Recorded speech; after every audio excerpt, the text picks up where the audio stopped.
2 hours, and they get reduced. I did 30, 35 of them, and he's showing one a day for about 7 minutes. And it's just like, I thought, how the hell are you going to do that? But that's why he has 7 Emmys and nominations, and 2 Emmys. His 2 Peabodys and his 2 Academy Award nominations. This man's unbelievable when he's done. I'm completely blown away by what he created. As we were saying, we bring him back every time he makes a movie to talk with us about it. And one of the things I was thinking about as I was watching this one, and I honestly became more riveted as it went along because it was eye-opening for me in so many ways. I wonder to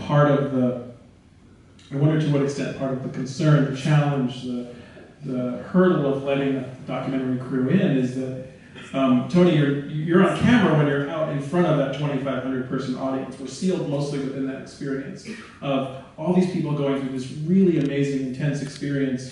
But we're also backstage. Yeah. And I would imagine that if you haven't done this before, that to me seems like, when we see it in the film, when you come off stage, you've just gone through something really intense with people who are going through something really intense in that room. Yes. And then to have a camera in your face or to have a microphone in your face, I don't know how many minutes after you've just walked off stage, that to me, as I was watching the movie, I was questioning whether that was also one of the challenges of having to be on even when you're off stage.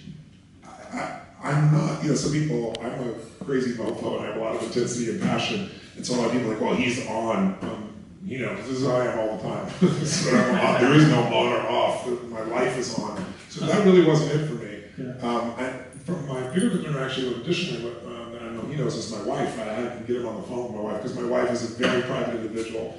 Ironically, she married me. She lived in a community up in Vancouver, Canada, where there are 42 relatives within 12 miles. She never went anywhere. She had motion sickness. She was born with motion sickness. And then I live in, 3 countries, 6 different places as homes, and I'm on a train, a plane, or a helicopter every 4 days. So for her, she's a very private person, and the world is, I don't see myself as a celebrity, but I'm a public figure. And as a result, people want to know everything. And it's silly shit, they want to know what you have for breakfast, they want to know what size your shoe is. It's the weirdest shit people want to know, and my wife feels invaded by that stuff. So that was another issue. Actually, she was out here, and you're going to go around the marathon, you're going to probably get some blisters, and it's not going to stop you. It's a badge of courage, and afterwards you go, look what I did, right? That's what it's like for these people. And no one's forced to walk. There's medical professionals on site. But what was different about this one, this happened 5 years ago, by the way, in San Jose, identically. The story went around the world. All these people were burned, and people are calling me, all my friends and people around the world, I'm so sorry this happened, and nothing happened. It was just somebody was driving by, saw this the first time in San Jose, and called and said these people are burned. Same thing happened in Dallas. Somebody got unfamiliar with the situation, how we normally operate. Said, oh my God, people are burning. Sent out all these ambulances. Nobody complained. It was there. I mean, it's like 2 blisters on your feet was like a real severe experience. What's his name? Judd Apatow said, he sent a little tweet to me and out to everybody else. He goes, sometimes when I walk on fire, it feels like I'm walking on fire.